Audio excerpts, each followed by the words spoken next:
რა კომპეტენციები უნდა გქონდეს მუნიციპალიტეტს და რა აქვს იმისათვის, რომ ეფექტურად შეძლოს მაგლობრივი პრობლემების გადაჭრა. მას უნდა გქონდეს შემოსავლები იმ კომპეტენციების რელევანტური, რომელიც მას აქვს. Შემოსავლო გადასახადს ვიხდი იქ, სადაც მე ვცხოვრობ, ვიყენებ ადგილობრივ სერვისებს, იმ გზაზე დავდივარი, წყალს სვა, დავყავს ბავშვი, იქ იღებს განათლებას, ანუ მე ვიხდი გადასახადებს და მე ვაფინანსებ ამით ჩემს სერვისებს. წარმომადგენლობაში ჩვენ გვაქვს დაახლოებით ელექტროენერგეტიკაში რო ქონდა 96-17 წელი. 2019 წელს რაღაცა კანონი მიიღეს ენერგეტიკისა და წყალმომარაგების შესახებ. ამ კანონში მუნიციპალიტეტი არის ნახსენები ორჯერ და ისიც როგორც ტერიტორიის განსაზღვრელი რა, არის მუნიციპალიტეტი როგორც ტერიტორია და არა როგორც სამართლებრივი ერთეული. მიუხედავად იმისა, რომ ორგანულ კანონში წერია, რომ წყალმომარაგება, სასმელი წყლის მომარაგება არის საკუთარი ექსკლუზიური კომპეტენცია მუნიციპალიტეტის.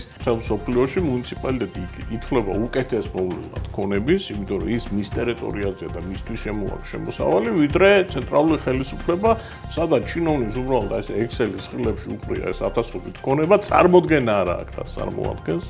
წარმოდგენა არა აქვს რა შეიძლება გამოიყენოს მუნიციპალიტეტისათვის ეს იქნებოდა ის ბერკეტები, რომლითაც ის ხელში უწყობდა მცირე ბიზნესის განვითარებას. ცენტრალურ ხელისუფლებას რაღაც ინტერესი ჰქონდა იქ ინვესტორი რაღაც შემოეყვანა, მუნიციპალიტეტს დააწერა საგრებულო მიიღო გადაწყვეტილება და აჩუქა ცენტრალურ ხელისუფლებას უკვე ქონება კულტურული მემკვიდრეობის ძეგლები.